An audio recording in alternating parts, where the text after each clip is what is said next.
Assalamualaikum warahmatullahi wabarakatuh. Satu hal mengejutkan di Republik ini, termasuk saya pribadi perjalanan dari sebuah kota ke kota lain, ketika menyaksikan konferensi pers dari pimpinan DPR yang menyebutkan tentang pemberian abolisi dan pemberian amnesti begitu. Yang menarik adalah abolisi diberikan dalam kasus impor gula yang menjerat mantan Menteri Perdagangan, dalam hal ini Tom Lembong, yang ditetapkan sebagai tersangka menjelang Pilpres 2024. Kemudian yang kedua, amnesti diberikan kepada banyak orang yang salah satunya adalah figur publik sekjen dari sebuah partai pemenang pemilu, sekjen PDI Perjuangan, Hasto Kristianto.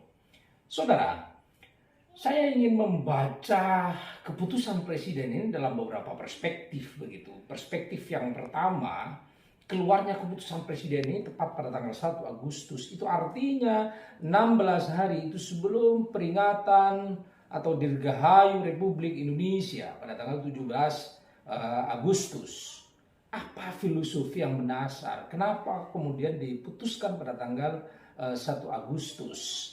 Hemat saya, pemilihan di tanggal 1 Agustus 16 hari sebelum peringatan Dirgahayu Republik Indonesia, Pak Prabowo ingin memberikan pesan bahwa kita bangsa Indonesia haruslah merdeka.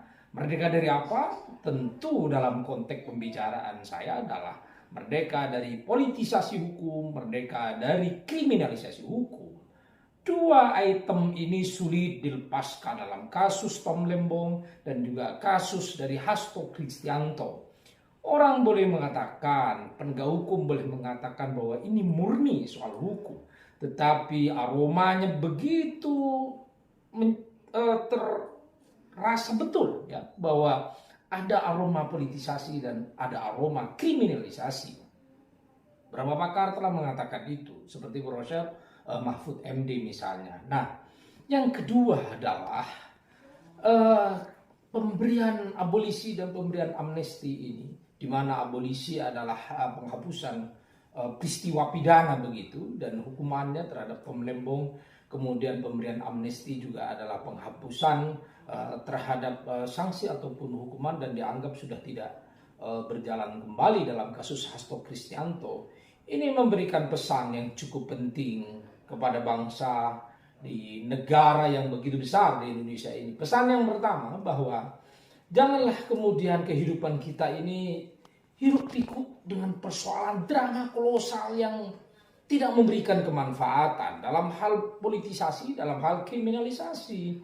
Penegak hukum sejatinya itu bekerja sesuai peraturan perundang-undangan agar tidak kemudian di ujung yang seperti ini kemudian kita dikagetkan dengan keputusan Presiden Prabowo Subianto yang kemudian dengan segala pertimbangannya, termasuk adalah pertimbangan DPR dalam hal ini, itu kemudian memberikan keputusan itu. Itulah pukulan telak sebenarnya bagi praktek peradilan ya. Ada yang menyebut adalah peradilan sesat. Bagaimana tidak sesat di dalam kasusnya Tom Lembong misalnya, tidak ada mens rea, tidak ada niat jahat dan seterusnya, tetapi hakim kemudian memutuskan 4,5 tahun. Kemudian di dalam kasusnya Hasto Kristianto misalnya, itu terang bahwa perkara ini sudah diputus sejak tahun 2020 dalam beberapa putusan kemudian berulang lagi, drama kolosalnya luar biasa. Kemudian dan tidak terbukti juga itu di peradilan begitu, khususnya adalah soal obstruction of justice, menghalang-halangi proses penyidikan. Tetapi anehnya dan fakta-fakta persidangan juga korupsinya juga tidak terbukti. Karena mengapa? Di dalam persidangan itu adalah bukti yang dikulik dan bukti itu saudara harus lebih terang dari cahaya. Begitu tidak jelas apakah betul seseorang itu memberikan suap kepada orang lain atau tidak, itu haruslah terang. Tidak bisa itu berdasarkan persepsi, dihubung-hubungkan dan seterusnya. Yang ketiga, saya ingin mengatakan bahwa Pak Prabowo yang kita tunggu-tunggu ya dalam masa pemerintahannya ini awal-awal begitu, puzzle-puzzle dalam banyak peristiwa juga kita tunggu-tunggu, seorang macan Asia, seorang Prabowo Subianto. Dan ternyata pada momentum kali ini di bulan yang menjelang dirgahayu Republik Indonesia, Pak Prabowo membuktikan bahwa ia adalah orang yang bisa berdiri di atas kaki sendiri. Tentu kita juga berharap bahwa Pak Prabowo Subianto memimpin negeri ini dengan segala pertimbangan yang sangat komprehensif. Dia mempertimbangkan hal-hal yang memang untuk kepentingan bangsa. Kalau ada orang mengatakan bahwa abolisi amnesti ini ada unsur politis, saya ingin katakan jelas itu politis. Politis dalam arti demi kepentingan bangsa ini, demi kepentingan negara ini, demi terjadinya rekonsiliasi seluruh anak bangsa, agar tidak ada anak bangsa yang terus-menerus kemudian terjadi pertengkaran yang tidak berujung, khususnya di sosial media. Itu tidak memberikan kemanfaatan sama sekali, saudara. Nah, itulah yang kemudian saya ingin melihat bahwa Pak Prabowo Subianto dalam permenungannya, tentu atas pertimbangan banyak para pembantunya, ada Menteri Hukum, ada berbagai pembantunya yang demikian teliti melihat persoalan-persoalan besar di Republik ini, kemudian mengambil keputusan itu atas pertimbangan DPR. Kemudian yang keempat, saya ingin mengatakan bahwa sudahlah, apa yang hari ini dilakukan oleh Pak Prabowo haruslah kita apresiasi. Saya angkat topi setinggi-tingginya kepada Prabowo Subianto. Inilah negarawan menurut saya. Dalam sepanjang sejarah, ini keputusan seorang presiden yang sungguh mengejutkan. Dan ini adalah Presiden Prabowo Subianto yang kerap kali bekerja dalam sepi, ya. Dan kita tahu bahwa dalam kesepiannya tiba-tiba Kejaksaan Agung mampu mengembalikan dana yang begitu besar. Dan saya yakin juga Pak Prabowo melihat bagaimana Komisi Pemberantasan Korupsi itu bekerja. Dan sesungguhnya saudara, ketika berbicara tentang pencegahan dan pemberantasan korupsi, yang paling utama dipertimbangkan negara itu surplus APBN-nya itu. Atau justru negara itu defisit. Satu perkara kemudian habis 3 miliar tapi tidak ada dana yang kembali kepada negara. Dan saya melihat Pak Prabowo sudah memimpin langsung pencegahan dan pemberantasan korupsi, terutama melalui Kejaksaan Agung. Saya ingin juga melihat ke depan harapan besar kepada Pak Prabowo Subianto melalui kesempatan yang baik ini. Pak Prabowo memimpin langsung soal Kejaksaan Agung, soal Komisi Pemberantasan Korupsi, soal Kepolisian Republik Indonesia, dan lembaga-lembaga negara yang lainnya. Haruslah mendapatkan pengawasan dan atensi khusus dari Pak Prabowo Subianto. Seperti dalam 2 kasus ini yang nuansa politisnya, nuansa kriminalisasinya itu sungguh terasa kepada publik. Keadilan publik itu tentu tercabik-cabik dan Pak Prabowo tidak ingin bahwa perasaan publik itu terus berkelanjutan. Harus stop hari ini. Yang terakhir saya ingin menyampaikan bahwa seluruh pihak harus menghormati keputusan dari Pak Presiden Prabowo Subianto. Kenapa? Karena ini hak prerogatif. Itu diatur di dalam pasal 14 Undang-Undang Dasar 1945.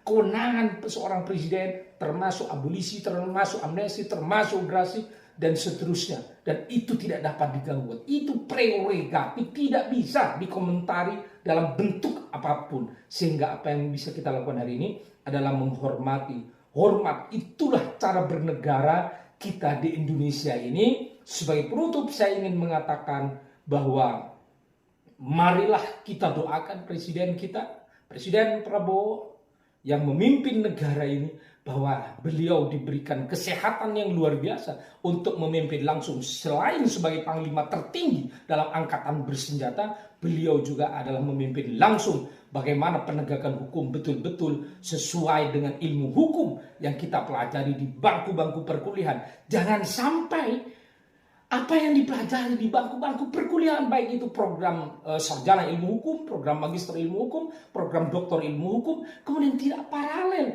dengan praktek-praktek yang ada. Sehingga kita sebagai dosen itu kesulitan kemudian memberikan penjelasan jawaban kepada para aktivis mahasiswa yang bertanya tentang bagaimana praktek-praktek hukum. Bahkan ada sebagian mahasiswa yang sudah mulai putus asa.